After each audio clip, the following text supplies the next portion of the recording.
আসসালামু আলাইকুম বন্ধুরা, আজকে আবারও একটা রান্নার রেসিপি নিয়ে আপনাদের সামনে চলে এসেছি। তো বন্ধুরা, কাছে দূরে দেশ বিদেশে যে যেখান থেকে আমার এই ভিডিওটা দেখছেন, সবাইকে আমার তরফ থেকে অনেক অনেক ভালোবাসা, অভিনন্দন।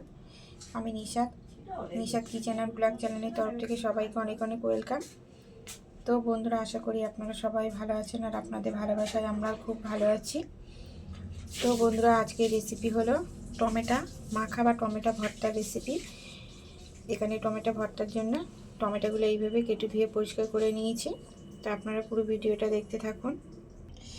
আর এদিকে আমি একটা কড়া বসিয়ে দিয়েছি গ্যাসের উপরে। কড়াটা আমার গরম হয়ে গেছে। কড়ার উপরে এবারে আস্তে আস্তে আমি টমেটোগুলো দিতে থাকবো। তো টমেটোগুলো আমি আস্তে আস্তে একে একে এইভাবে দিতে থাকবো।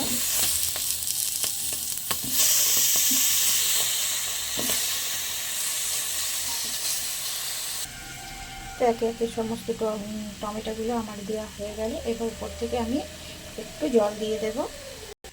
তো এবার আমি উপর থেকে একটু জল দিয়ে দেব।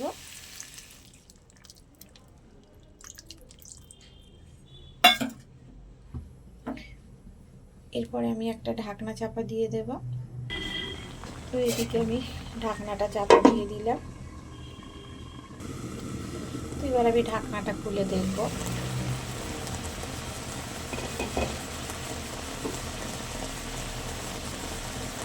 তো টমেটোটা আমার সিদ্ধ হয়ে গেছে। এবার আমি নামিয়ে নেব। নামিয়ে নিয়ে আমি ছাড়িয়ে নেব।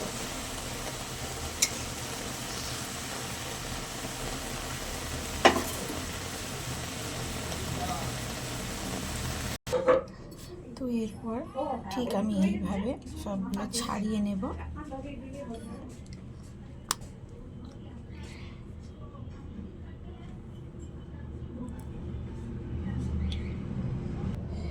তো খোলাগুলো আমি সব ছাড়িয়ে নিলাম। এরপরে এই ম্যাশটা দিয়ে আমি এইভাবে চেপে চেপে এটাকে আমি ম্যাশ করে নেব, মানে মেখে নেব।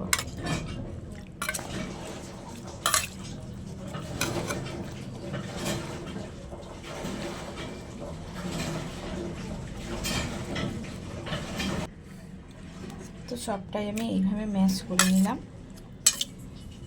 এরপর আমি এটাকে মেখে নেব। তো এদিকে নিয়েছি পেঁয়াজ কুচি আর লঙ্কা কুচি, দিয়ে দেব আমি স্বাদ মতো লবণ দিয়ে পেঁয়াজটাকে আর লঙ্কাটাকে খুব ভালো করে আমি চটকে নেব।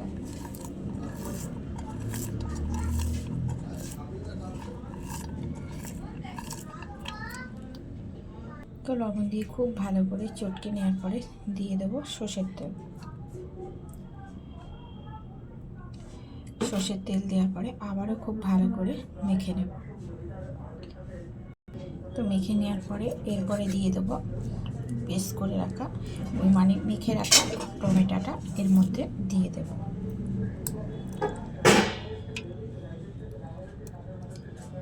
যেহেতু এটা গরম আছে তাই আমি একটা চামচের সাহায্যে এটা মেখে নেব।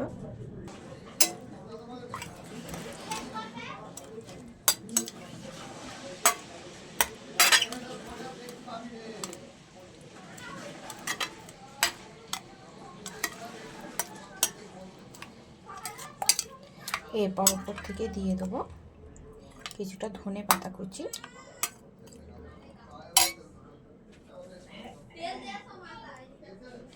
তো উপর থেকে কিছুটা ধনে পাতা কুচি ছড়িয়ে দিলাম। ধনে পাতা কুচি ছড়িয়ে দেওয়ার পর আবারও খুব ভালো করে মেখে নেব।